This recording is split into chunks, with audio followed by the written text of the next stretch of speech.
مفہم ہے شرح مسلم شریف کی امام قرطبی کی۔ امام مسلم نے کمال کیا۔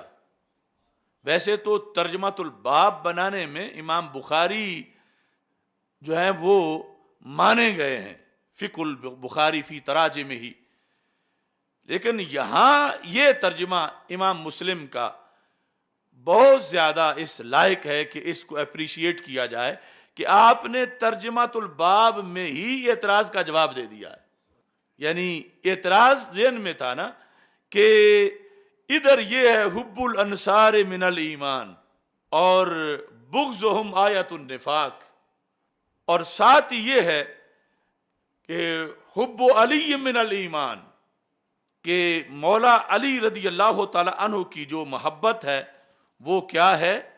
ایمان ہے۔ چونکہ امام مسلم نے بخاری نے اس کو لکھا ہے ان زر ان علی رضی اللہ تعالی عنہ قال والذی فلق الحبۃ،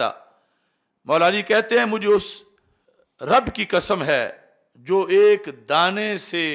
درخت بنا دیتا ہے، انہ لعہد النبی الامی صلی اللہ علیہ وسلم الیہ، کہ یہ سرکار دو عالم صلی اللہ علیہ وسلم کا مجھ سے عہد ہے، سرکار نے مجھے فرمایا ہوا ہے کیا؟ اللہ یحبنی الا مؤمن ولا یبغضنی الا منافق، کہ مجھ سے صرف مومن ہی پیار کرتا ہے اور مجھ سے صرف منافق ہی بغض رکھتا ہے۔ یہ سرکار نے میرے لیے فرمایا ہوا اور ہمارا ایمان ہے اس حدیث پر۔ اب اگر صرف ایک حدیث بیان کی جائے تو جو بندہ ہدایت چاہتا ہے، منصف ہے، اس کے لیے پھر یہ ہے کہ سوال ہوگا کہ کیا یہ مقام کسی اور کو بھی حاصل ہے، یا اور کسی کے بارے میں بغض رکھ لیں تو پھر بھی گزارا ہو سکتا ہے۔ تلازم کا جو موضوع ہے، جو ہم نے تلوار لٹکا رکھی ہے، تلازم، اس میں یہ ہے کہ سب کی محبت ایمان ہے، سب کا بغض منافقت ہے۔ اسی پر اعلیٰ حضرت نے آگے ساری بحث کی۔ تو اگر صرف یہ بات جو میں نے کہا خصوصیت مولا علی رضی اللہ تعالیٰ عنہ کی ہے علی الاطلاق، تو پھر تو یہ مطلب بنا کہ باقی جو ہیں ان کے بارے میں بغض رکھ بھی لو تو گزارا ہو جائے گا معاذ اللہ، کیونکہ مولا علی کا بغض جو ہے وہ تو منافقت ہے، اور باقی جو ہیں ان کے لحاظ سے بغض ہو بھی تو کوئی بات نہیں۔ امام بخاری جو ہیں انہوں نے باب قائم کر کے اس کا جواب دیا، آیت وہ نیچے حدیث سے صرف ایک جانب سے۔ امام مسلم کہتے ہیں، باب سنو، میں اس لیے تعریف کر رہا ہوں، کہتے ہیں حب علی والانصار آیت الایمان، یعنی امام بخاری نے جو کہا وہ بھی برحق ہے، چونکہ ان کا مقصد نفی نہیں ہے مولا علی کی، اس بات کیا ہے انصار کا جو وہ اس حدیث میں موجود ہے، لیکن قائل دوسری چیز کے بھی ہیں، اور انہوں نے تو دونوں اکٹھے کر کے ترجمۃ الباب میں دونوں باتیں کہ ساتھ ہی جواب آ جائے کہ یہ تو بات ہی ایک ہے، حب علی والانصار آیت الایمان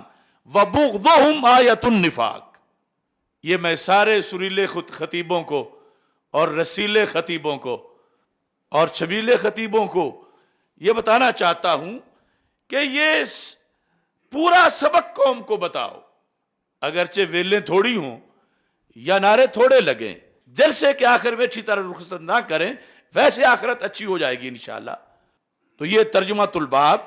امام مسلم کا، ہر خطیب دکھائے لوگوں کو کہ امام مسلم جیسا امام یہ ترجمۃ الباب قائم کر رہا ہے کہ حب علی والانصار آیت الایمان، کہ مولا علی رضی اللہ تعالیٰ عنہ کی محبت اور ہر انصاری کی محبت ایمان کی نشانی ہے۔ اور ایسے ہی بغض کا بھی معاملہ ہے، حب علی والانصار آیت الایمان وبغضہم آیت النفاق، ہم میں سب کو اکٹھا کر دیا کہ مولا علی اور انصار رضی اللہ تعالیٰ عنہم، ان سب کا جو بغض ہے وہ منافقت کی علامت ہے۔ اب یہاں پر پھر وہ بات ہے کہ انصار کی محبت اگر ایمان ہے تو مہاجرین کی کیا کوئی نہیں ہے؟ تو اگر مہاجرین کی بھی ہے تو انصار کا نام کیوں لیا ہے؟ اس سے پھر پتہ چلے گا کہ ادھر پھر مولا علی کا نام کیوں لیا ہے رضی اللہ تعالیٰ عنہ۔ وہ جو پیچھے ہم نے گردش ایام والی کانفرنس کی تھی اس میں بتایا تھا کہ جس وقت اللہ کسی کے فضائل کھولنا چاہے تو اس کے خلاف کسی کو بولنے کا موقع دے دیتا ہے، وہ بولتا ہے اس کے خلاف کوئی تو پھر اللہ اس کے فضائل کھول دیتا ہے۔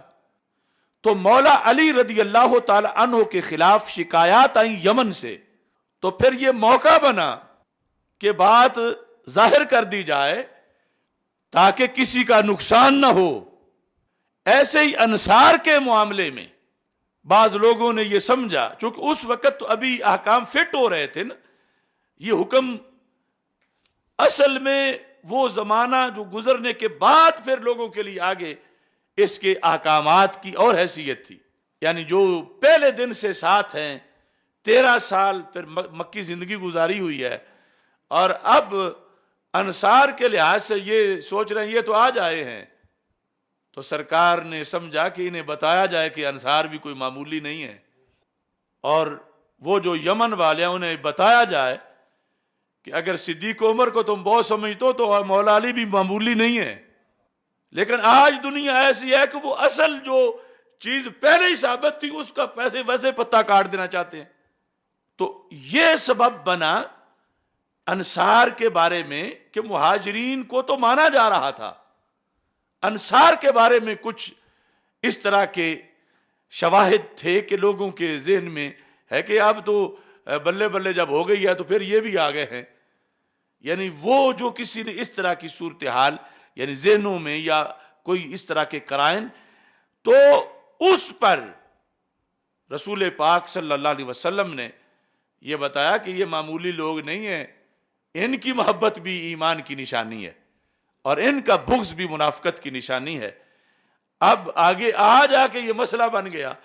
کہ اصل جن کے بارے میں کوئی پرابلم ہی نہیں تھا ان کا نام اب لوگ کوئی نہیں لے رہے۔ تو یہاں پر امام قرطبی نے لکھا اس چھپی ہوئی بات کو، پھر کہتے ہیں وَهَذَا الْمَانَى وَهَذَا الْمَانَى کیا کہ کسی کی محبت کا ایمان ہونا اور ان کے بغض کا منافقت ہونا۔ کہتے ہیں هَذَا الْمَانَى جارن فی آیان الصحابہ رضی اللہ تعالی عنہم کالخلفاء والعشرہ والمہاجرین۔ فرمایا یہ جو صحابہ کے سردار ہیں ان سب کی شان ہے کہ ان کا پیار، ان کی محبت علامت ایمان ہے، اور ان کا بغض منافقت کی نشانی ہے۔ یہ صرف مولا علی اور انصار کی بات نہیں، فی اعیان الصحابہ جو سر فہرست صحابہ ہیں، کون؟ کل خلفاء، جس طرح کے مولا علی سے پہلے کے تینوں خلفاء، والعشرہ ان چاروں کے بعد جو عشرہ مبشرہ میں ہیں وہ، والمہاجرین ہر مہاجر صحابی رضی اللہ تعالی عنہ، کہتے ہیں بل وفی کل صحابہ وفی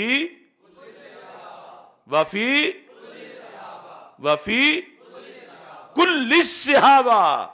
کہ ہر جس کو یہ شرف حاصل ہے کہ وہ صحابی رسول صلی اللہ علیہ وسلم ہے، ہر وہ اس کی محبت ایمان کی علامت ہے۔ یعنی اس کی صحابی رضی اللہ تعالیٰ عنہ کی محبت، ان کا نام لینے سے، مثلا حضرت امیر معاویہ رضی اللہ تعالیٰ عنہ، ان کا نام لینے سے جس کے چہرے پہ تازگی آ گئی ہے وہ مومن ہے، اور جس کا مرجھا گیا ہے وہ منافق ہے۔ بل فی کل صحابہ، امیر معاویہ تو کتنے ہزاروں صحابہ سے بڑی شان رکھتے ہیں، کاتب وحی ہیں، خال المومنین ہیں، اور یہاں کل صحابہ کہ ہر صحابی رضی اللہ تعالی عنہ، ہر صحابی رضی اللہ تعالی عنہ یہ مقام رکھتے ہیں کہ ان کی محبت ایمان کی آیت ہے اور ان کا بغض منافقت کی نشانی ہے۔ یہ مفہم میں اس باب کے تحت جلد نمبر 1 میں مسلم کی شرح میں امام قرطبی نے 264 صفحے پہ لکھا، اذ کل واحد منہم لہو شاہد وغناء فی الدین واثر حسن فیہ فحبہم لذالک المعنی محض الایمان، کہ صحابہ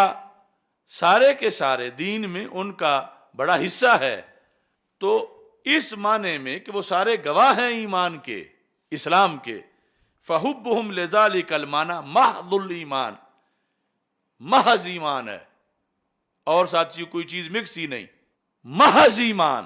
ہر صحابی کی محبت محض ایمان، وبغضہم لہو محض النفاق، اور ہر صحابی کا بغض محض نفاق ہے۔ ایک تھا نا منافقت میں مکسنگ ہو کہ کچھ منافقت ہے کچھ نہیں، یہ کہتے ہیں حدیث کے اطاعت نہیں، ٹوٹلی منافقت ہے۔ کسی بھی صحابی رضی اللہ تعالیٰ عنہ کا بغض محض منافقت ہے، اور کسی بھی صحابی رضی اللہ تعالیٰ عنہ کی محبت محض ایمان ہے۔ اب بتاؤ اس کے ساتھ جو ظلم ہو رہا ہے معاشرے میں، اور اہل سنت الا ماشاء اللہ جو جانے یا انجانے میں بھی صرف ایک طرف کی بات کر رہے ہیں، اور دوسری طرف پر آج انہیں سن کے شکریہ ادا کرنا چاہیے، لیکن ہو سکتا ہے کتنے کہیں گے کہ نہیں نہیں نہیں یہ تو پھر خود نسبی ہے یا اس کو تو کوئی مسئلہ ہے۔ تو ہم اللہ کے فضل سے جو محض دین ہے وہ بیان کرنا چاہتے ہیں اور کر رہے ہیں، محض دین، اور دعوت ہے سب کو۔ اگر کسی کو پرابلم ہے، کوئی دوسرا معاملہ ہے، تو وہ ہمارے ساتھ بات کرے، مقابلے میں دلیل لائے، لیکن دلیل اہل سنت کے ماخذ سے لے کے آئے، رفت سے چاٹ کے نہیں، اس واسطے کہ وہ تو دلیل کہلانے کے حقدار ہی نہیں۔ یہ ہے خالص دین، یہ ہے سیاستہ، یہ ہے ان کے شارحین، یہ ہے ائمہ مجتہدین، یہ ہے فقہاء اسلامی، یہ ہے صوفیاء کرام، یہ ہے 14 صدیوں کا پڑھایا ہوا دین۔ تو اس کے مطابق جو ہے تلازم شرط ہے، اور اس تلازم کا جھنڈا اللہ کے فضل سے ہم نے اپنے ہاتھ میں پکڑا ہوا ہے، اور لوگوں کو یہ دعوت دے رہے ہیں کہ تلازم سے مت پیچھے ہٹو، ان محبتوں میں تلازم ہے، رفض والی تقریریں چھوڑ دو۔ یہ جتنا غلو طاہر القادری نے کیا ہوا ہے یا دیگر اس طرح کی کئی بلائیں ہیں، وہ ان کو لا کر اس میزان پہ رکھو جو میزان سیاستہ میں ہے، عقائد میں ہے، کلام میں ہے، اور یہ پھر آخرین عہد کے اندر مکتوبات شریف میں ہے، اور اعلیٰ حضرت رحمۃ اللہ علیہ کی جو تحقیقات ہیں ان میں ہے۔